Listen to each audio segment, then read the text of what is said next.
Welcome back, ladies and gentlemen, boys and girls. This is another quarantine special Wave Talk, episode 35. It is myself, Habib GB, your wave conductor, host with the most, with my co-host, Wave Talk family, my brothers, man them, Oli Rose to the left, Alpha to the right. Hey, so Oli, you know that episode? Is it that episode of Love and Hip Hop when Ray J keeps fixing his hat?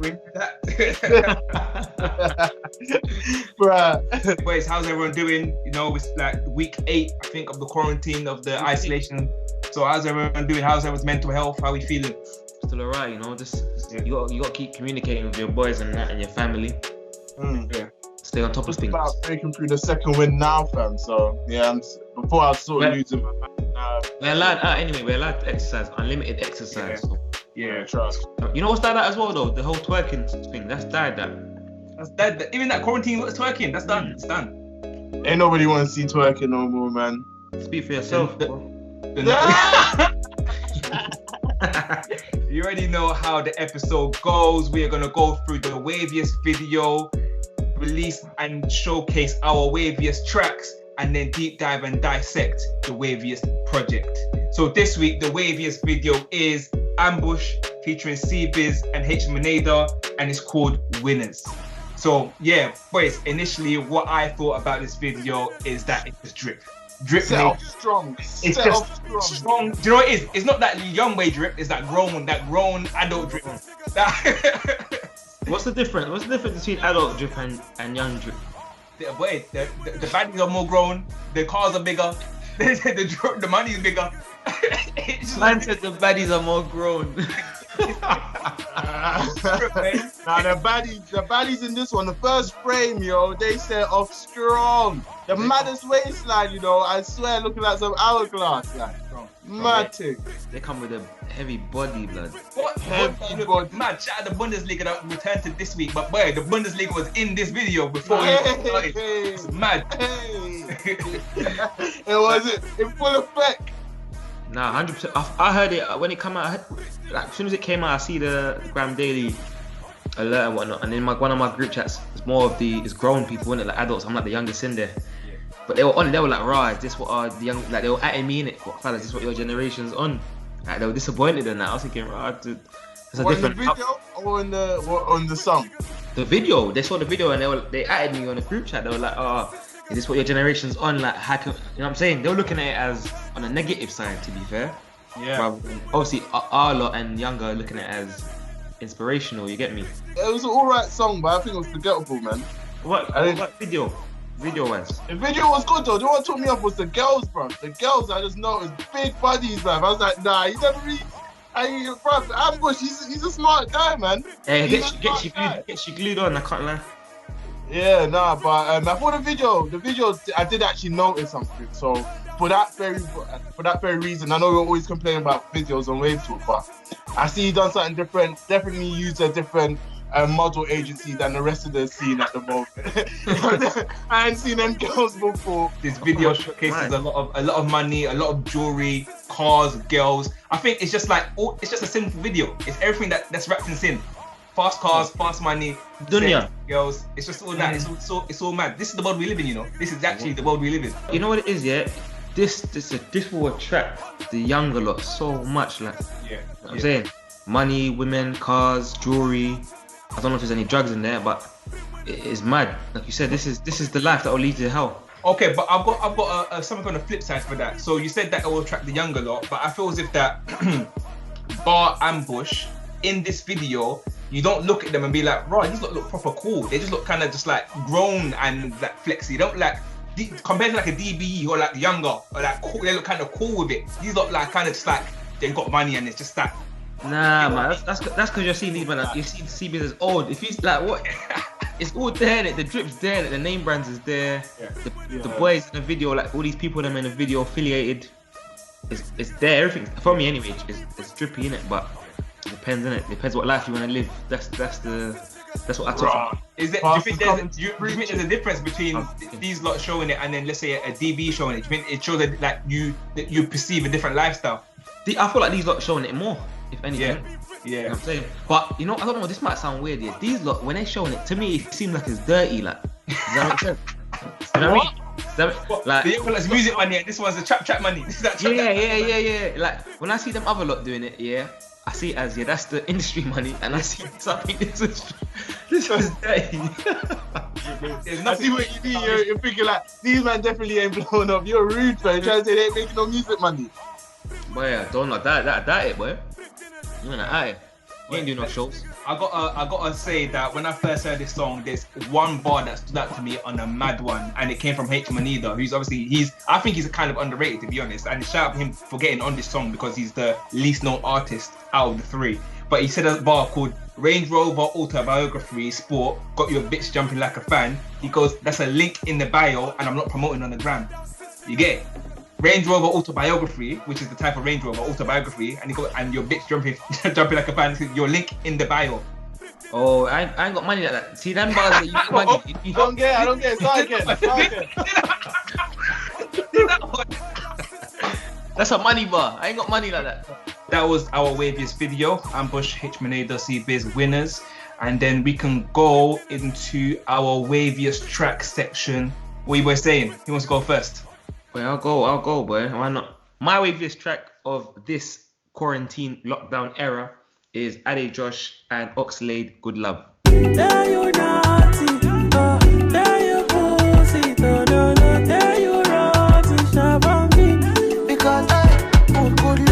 This song, similar to my last episode's selection, which had a song featuring AdeJosh again, similar vibes, you know. So I've got similar things to say about it, which means I'm in a similar mood, you know. Everything is pretty similar at the moment of this lockdown anyway. But again, I feel as if we had no lockdown at the moment, this song would be blazing everywhere. Like I said before, your pictures, your DLTs, your pair ones, all them, the sunny, everywhere where you see the Afro community, the black community, black Twitter come together, this song represents us, you feel me? So it's not a song where we can deep dive into the lyrics, just a feel good song, feel good factor. We need a bit of sun, a bit of sunshine, a bit of good vibes. That's what he thinks about your song, mate. That's mad, isn't it? About your song. That's what we're doing. Disrespect. I wouldn't have that. You know how I feel. He didn't even announce himself. He didn't even say, yeah, guys, 1 second. He just went. It feels like pair one. We know where this guy's head's at. This guy is really, really headed for, like, and he said he's in pair one. He's in a party every day. I feel like this guy just lives in a party. I think I would take it from here, showcasing my Waviest track, similar vibe, keep the ball and momentum rolling, and I'm gonna come through and deliver Midas Billet.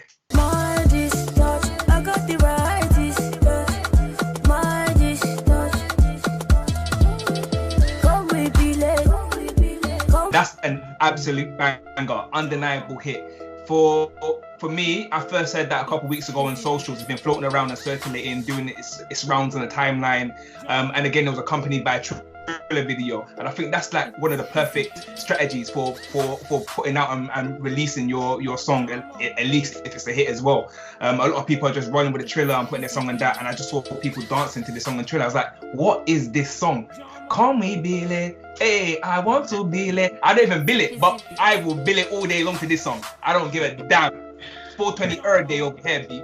It's a mad. This girl, she was spit. She was saying some madness in this song. She was asking her pastor if she wanted to smoke. She was asking her mum if she wanted to smoke. She was doing the most. Like, I think this has all the makings for a viral track.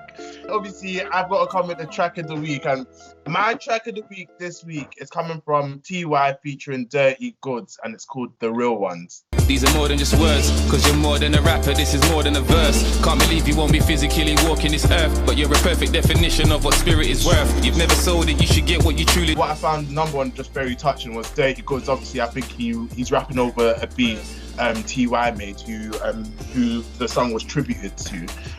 But you could actually hear the emotions in his bars. There was one moment in the song where he had to take a breath, and he had to go twice, like compose himself and go twice. And man, emotion like that on the track, it's really deep, especially when, we're spending all this time indoors.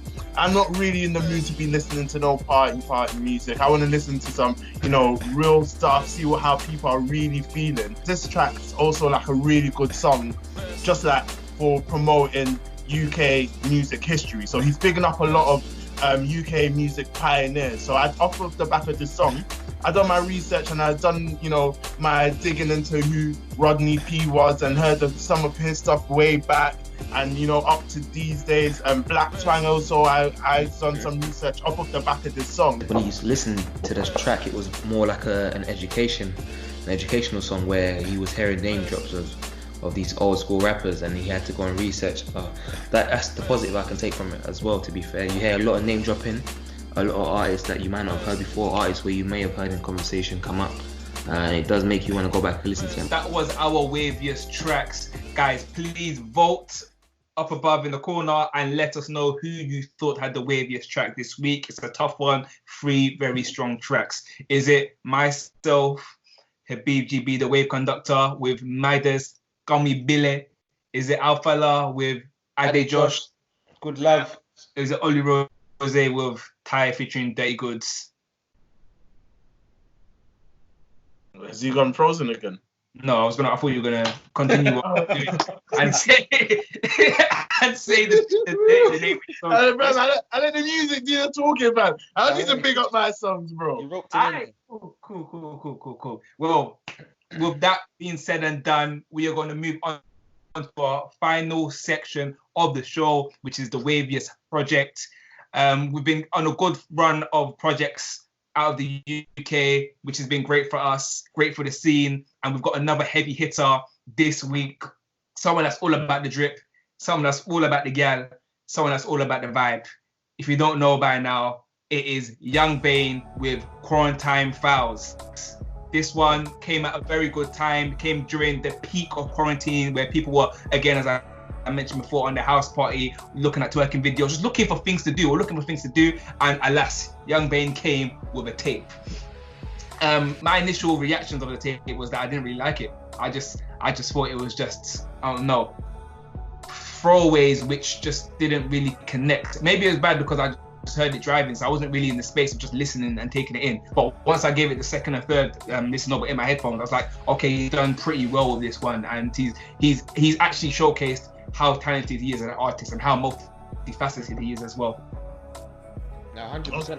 I think that was my first reaction was, not even before I even played it actually. So let me say reaction. Before I played it, I was just anticipating, am I gonna get the singing Bane or am I gonna get a rapping Bane? Me personally, I only like singing Bane. I don't know, I'm lying. I don't like rapping Bane. I only like singing Bane. When he sings or does the Singing whole Bane, melodic, the whole melody stuff, that's when I really mess with Yxng Bane. I thought that's his lane. I think Fala hit the nail on its head. Like, that's what I think. I think that's the Yxng Bane that is like the lead in.